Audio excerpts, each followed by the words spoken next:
प्रथम पूजनीय श्री गणेश जी के श्री चरणों में करती हूँ वंदना। हाथ जोड़ विनती करूं, कृपा करो गजवंदना। ओम गणेशाय नमः, ओम गणेशाय नमः, ओम गणेशाय नमः। ओम साई राम, या साई आओ साई। आज का अध्याय सिर्फ पाठ नहीं, ये साईं बाबा का जीवन परिवर्तन संदेश है। जो भी इसे सुनता है उसके जीवन में शांति, विश्वास और समाधान अवश्य आता है। आप सबका बहुत बहुत स्वागत है मेरे इस चैनल पर, जहां पर हम बाबा के साई चरित्र के अध्याय पढ़ रहे हैं। ये अध्याय केवल एक कथा नहीं, ये साईं बाबा का जीवन है, जो पढ़ने से उनके और हमारे जीवन में परिवर्तन का संदेश देता है। साथ ही हमारे मन को शांति भी देता है, विश्वास को मजबूत करता है और जीवन में बहुत ही अच्छे और सकारात्मक परिवर्तन को भी लाता है। यदि ये पाठ आपके मन को शांति देता है तो कृपा करके इस वीडियो को लाइक करें, अपने परिजनों के साथ शेयर करें और रोज साईं बाबा के दिव्य संदेश के लिए चैनल को सब्सक्राइब जरूर कीजिएगा। हाँ, कमेंट में ओम साई राम लिखिएगा जरूर और बाबा के इस दिव्य संदेशों को दूसरों तक भी शेयर करके जरूर पहुंचाइए। बाबा का ये संदेश, ये चैनल भक्ति, शांति, विश्वास, उपचार, आत्मिक विश्वास के लिए ही बना हुआ है। श्री सच्चिदानंद सद्गुरु साईनाथ महाराज की जय। सृष्टि के सभी संतों और गुरुओं के श्री चरणों में कोटि कोटि नमन करते हुए आज का अध्याय 14 हम स्टार्ट करते हैं। ओम साई राम। अध्याय 14। नांदेड़ के रतनजी वाडिया संत मौला साहब दक्षिणा में मानसा श्री साईं बाबा के वचनों और कृपा द्वारा किस प्रकार असाध्य रोग भी निर्मूल हो गए, इसका वर्णन पिछले अध्याय में किया जा चुका है। अब बाबा ने किस प्रकार रतनजी वाडिया को अनुग्रहित किया तथा किस प्रकार उन्हें पुत्र रत्न की प्राप्ति हुई, इसका वर्णन इस अध्याय में होगा। इस संत की जीवनी सर्व प्रकार से प्राकृतिक और मधुर है। उनके अन्य कार्य भी, जैसे भोजन, चलना फिरना तथा स्वाभाविक अमृतोपदेश, बड़े ही मधुर हैं। वे आनंद के अवतार हैं। इस परमानंद का उन्होंने अपने भक्तों को भी रसास्वादन करवाया और इसलिए उन्हें उनकी चिर स्मृति बनी रही। भिन्न भिन्न प्रकार के कर्म और कर्तव्यों की अनेक कथाएं भक्तों को उनके द्वारा प्राप्त हुई, जिससे वे सत्य मार्ग का अवलंबन कर सके। बाबा की सदैव यही इच्छा थी कि लोग संसार में सुखी जीवन व्यतीत करें और वे सदैव जागरूक रहकर अपने जीवन का परम लक्ष्य आत्म अनुभूति या ईश्वर दर्शन अवश्य प्राप्त करें। पिछले जन्मों के शुभ कर्मों के फलस्वरूप ही यह देह प्राप्त हुई है और उसकी सार्थकता तभी है जब उसकी सहायता से हम इस जीवन में भक्ति और मोक्ष प्राप्त कर सके।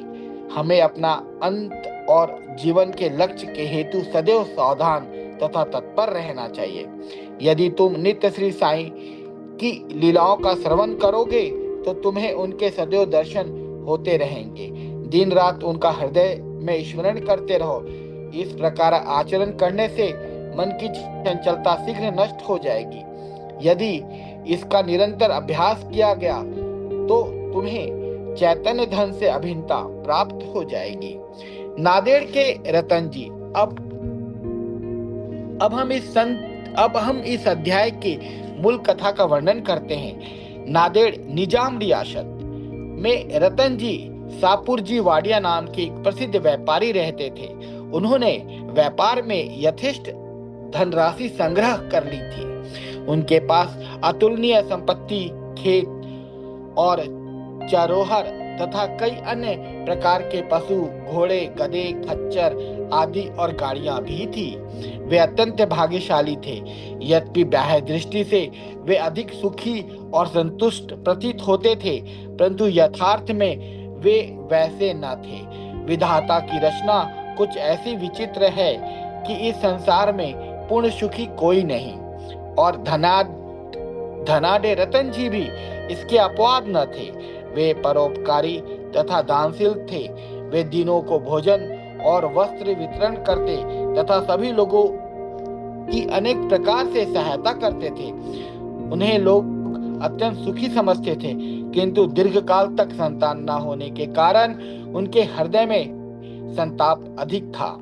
जिस प्रकार प्रेम तथा भक्ति रहित कीर्तन, वाद रहित संगीत, यज्ञोपवीत रहित ब्राह्मण, व्यवहारिक ज्ञान रहित कलाकार, पश्चाताप रहित तीर्थ यात्रा और कंठमाला मंगलसूत्र रहित अलंकार उत्तम प्रतीत नहीं होते, उसी प्रकार संतान रहित गृहस्थ का घर भी सुना ही रहता है। रतन जी सदैव इसी चिंता में निमग्न रहते थे। वे मन ही मन कहते थे कि क्या ईश्वर की मुझ पर कभी दया न होगी, क्या मुझे कभी पुत्र की प्राप्ति नहीं होगी। इसके लिए वे सदैव उदास रहते थे। उन्हें भोजन से भी अरुचि हो गई। पुत्र की प्राप्ति कब होगी, यही चिंता उन्हें सदैव घेरी रहती थी। उनकी दासगनु महाराज पर दृढ़ निष्ठा थी। उन्होंने अपना हृदय उनके सम्मुख खोल दिया। तब उन्होंने श्री साई समर्थ की शरण जाने और उनसे संतान प्राप्ति के लिए प्रार्थना करने का परामर्श दिया। रतन जी को भी यह विचार रुचिकर प्रतीत हुआ और उन्होंने शिरडी जाने का निश्चय किया। कुछ दिनों के उपरांत वे शिरडी आए और बाबा के दर्शन कर उनके चरणों पर गिरे। उन्हें एक सुंदर हार बाबा को पहनाकर बहुत से फल फूल भेंट किए। तत्पश्चात आदर सहित बाबा के पास बैठकर इस प्रकार प्रार्थना करने लगे। अनेक आपत्तिग्रस्त लोग आपके पास आते हैं और आप उनके कष्ट तुरंत दूर कर देते हैं। यही कीर्ति सुनकर मैं बड़ी आशा से आपके श्री चरण में आया हूँ। मुझे बड़ा भरोसा हो गया है, कृपया मुझे निराश न कीजिए। श्री साईं बाबा ने उनसे 5 रुपए दक्षिणा मांगी, जो वे देना ही चाहते थे, परंतु बाबा ने पुनः कहा, मुझे तुमसे 3 रुपए 14 आने पहले ही प्राप्त हो चुके हैं, इसलिए केवल शेष रुपए ही दो। यह सुनकर रतन जी असमंजस में पड़ गए। बाबा के कथन का अभिप्राय उनकी समझ में न आया। वे सोचने लगे कि यह शिरडी आने का मेरा प्रथम ही अवसर है और यह बड़े आश्चर्य की बात है कि इन्हें 3 रुपए 14 आने पहले ही प्राप्त हो चुके हैं। वे यह पहली हल ना कर सके। वे बाबा के चरण के पास ही बैठे रहे तथा उन्हें शेष दक्षिणा अर्पित कर दी। उन्हें अपने आगमन का हेतु बतलाया और पुत्र प्राप्ति की प्रार्थना की। बाबा को दया आ गई। वे बोले, चिंता त्याग दो, अब तुम्हारे दुर्दिन समाप्त हो गए हैं। इसके बाद बाबा ने ऊदी देकर अपना वरद हस्त उनके मस्तक पर रखकर कहा, अल्लाह तुम्हारी इच्छा पूरी करेगा। बाबा की अनुमति प्राप्त कर रतन जी नांदेड़ लौट आए और शिरडी में जो कुछ हुआ उसे दास गनु को सुनाया। रतन जी ने कहा, सब कार्य ठीक रहा, बाबा के शुभ दर्शन हुए, उनका आशीर्वाद और प्रसाद भी प्राप्त हुआ, परंतु वहाँ एक बात समझ में नहीं आई। वहाँ पर बाबा ने कहा कि मुझे 3 रुपए 14 आने पहले ही प्राप्त हो चुके हैं। कृपया समझाइए कि इसका क्या अर्थ है। इससे पूर्व मैं शिरडी कभी भी नहीं गया, फिर बाबा को वे रुपए कैसे प्राप्त हो गए जिसका उन्होंने उल्लेख किया। दासगनु के लिए भी यह एक पहेली ही थी। बहुत दिनों तक वे इस पर विचार करते रहे। कई दिन के पश्चात उन्हें स्मरण हुआ कि कुछ दिन पहले रतन जी ने एक यवन संत मौला साहब को अपने घर आतिथ्य के लिए निमंत्रित किया था तथा इसके निमित्त उन्होंने कुछ धन व्यय किया था। मौला साहब नांदेड़ के एक प्रसिद्ध संत थे जो कुली का काम किया करते थे।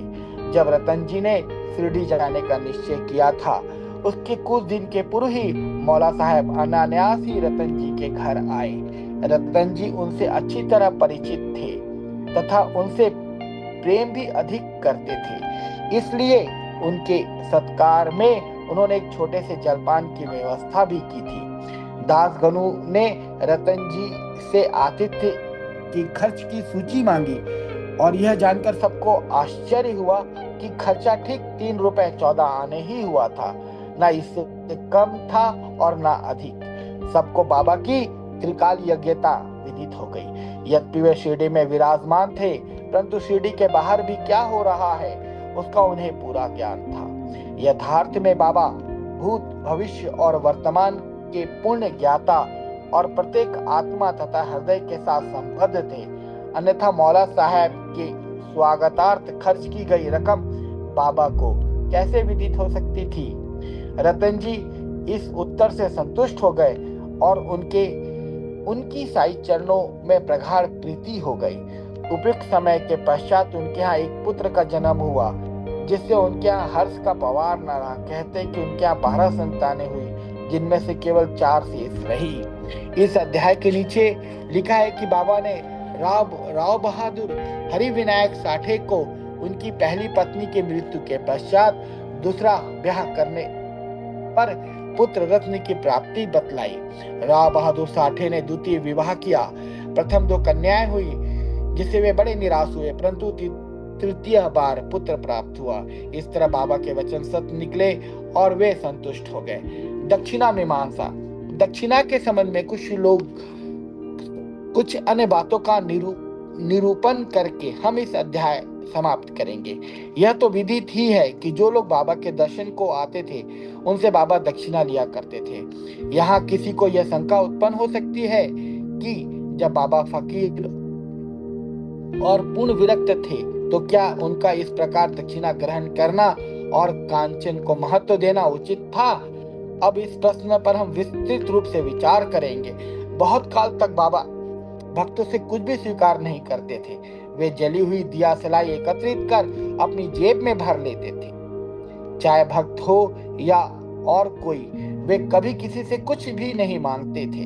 यदि किसी ने उनके सामने एक पैसा रख दिया तो वे उसे स्वीकार करके उससे तंबाकू अथवा तेल आदि खरीद लिया करते थे। वे प्राय बीड़ी या चिलम पिया करते थे। कुछ लोगों ने सोचा कि बिना कुछ भेंट किए संतों का दर्शन उचित नहीं है, इसलिए वे बाबा के सामने पैसा रखने लगे। यदि 1 पैसा होता तो वे जेब में रख लेते, और यदि 2 पैसा हुए तो तुरंत उसमें से 1 पैसा वापस कर देते थे। जब बाबा की कीर्ति दूर दूर तक फैली और लोगों की झुंड के झुंड बाबा के दर्शनार्थ आने लगे, तब बाबा ने उनसे दक्षिणा लेना आरंभ कर दिया। श्रुति कहती है कि स्वर्ण मुद्रा के अभाव में भगवत पूजन भी अपूर्ण है। जब ईश्वर पूजन में मुद्रा आवश्यक है तो फिर संत पूजन में क्यों ना हो।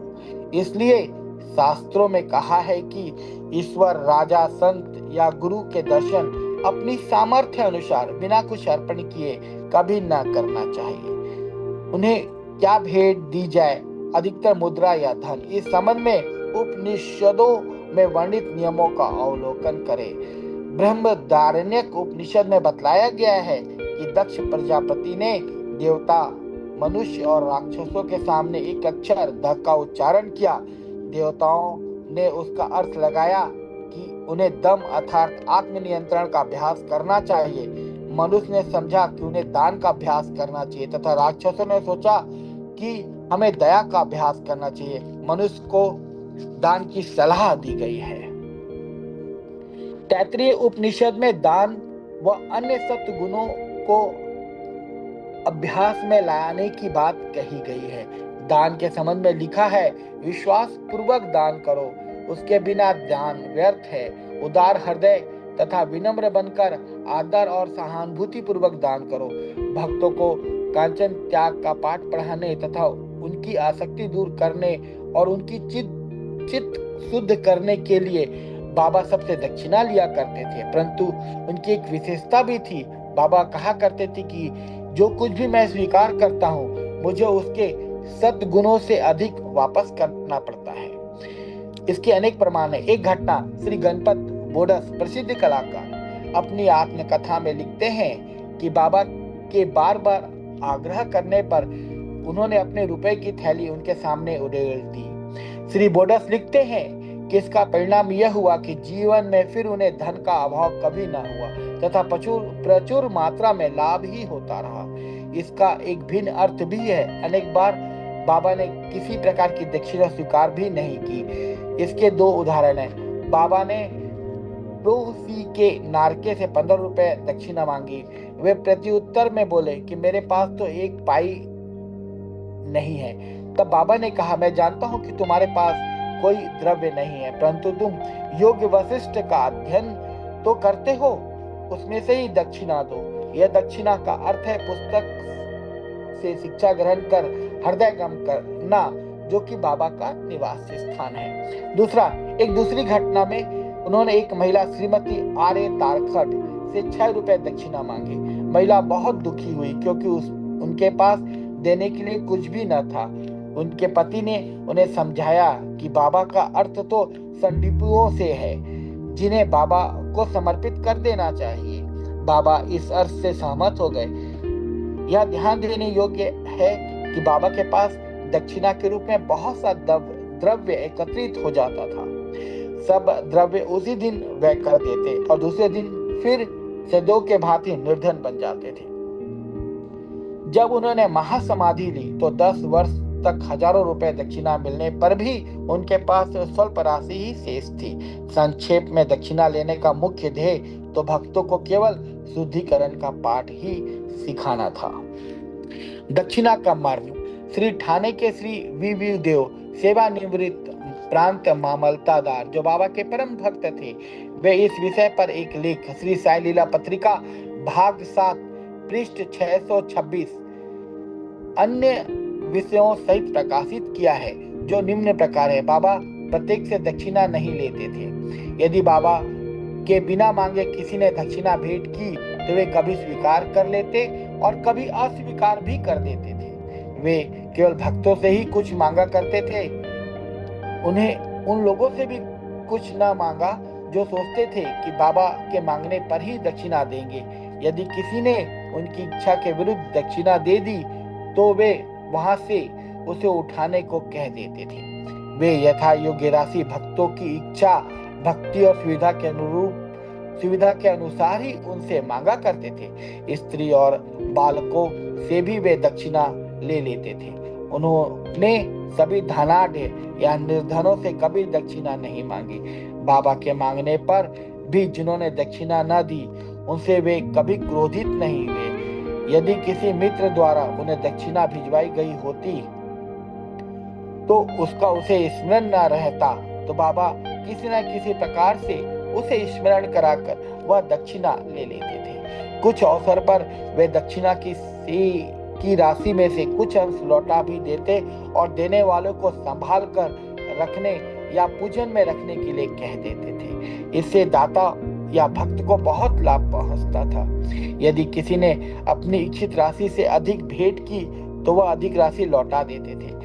किसी से तो वह उसकी इच्छित राशि से भी अधिक मांग बैठते और यदि उनके पास नहीं होता तो दूसरे से उधार लेने या दूसरे से मांगने को भी कहते थे। किसी से तो दिन में 3-4 बार दक्षिणा मांगा करते थे। दक्षिणा में एकत्रित राशि में से बाबा अपने लिए बहुत थोड़ा सा खर्च करते थे, जैसे चिलम पीने की तंबाकू और धुनी के लिए लकड़ियां मोल लेने के लिए आदि। शेष अन्य व्यक्तियों को विभिन्न राशियों में भिक्षा स्वरूप दे देते थे। शिरडी संस्थान की समस्त सामग्रियां राधा कृष्ण माई की प्रेरणा से ही धनी भक्तों ने एकत्रित की थी। अधिक मूल्यवान पदार्थ लाने वाले से बाबा अति क्रोधित हो जाते और अपशब्द कहने लगते थे। उन्होंने श्री नाना साहेब चांदोकर से कहा कि मेरी संपत्ति केवल कौपनी और टमरेल है।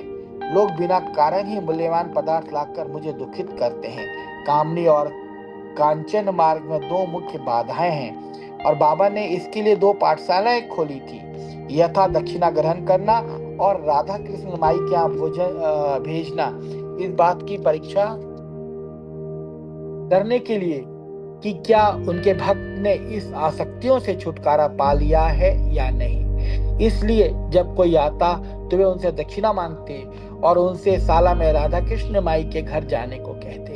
यदि वे इन परीक्षाओं में उत्तीर्ण हो गए, अर्थात ये सिद्ध हुआ कि वे कामनी और कांचन की आसक्ति से विरक्त हैं, तो बाबा की कृपा और आशीर्वाद से उनकी आध्यात्मिक उन्नति निश्चय ही हो जाती थी। श्री देव ने गीता और उपनिषद की घटनाएं उद्धृत की है और कहते हैं कि किसी तीर्थ स्थान में किसी पूज्य संत को दिया हुआ दान दाता को बहुत ही कल्याणकारी होता है। शिरडी और शिरडी के प्रमुख देवता साईं बाबा से पवित्र और है ही क्या। श्री सद्गुरु साईनाथार्पणमस्तु। शुभम भवतु। प्रणाम श्री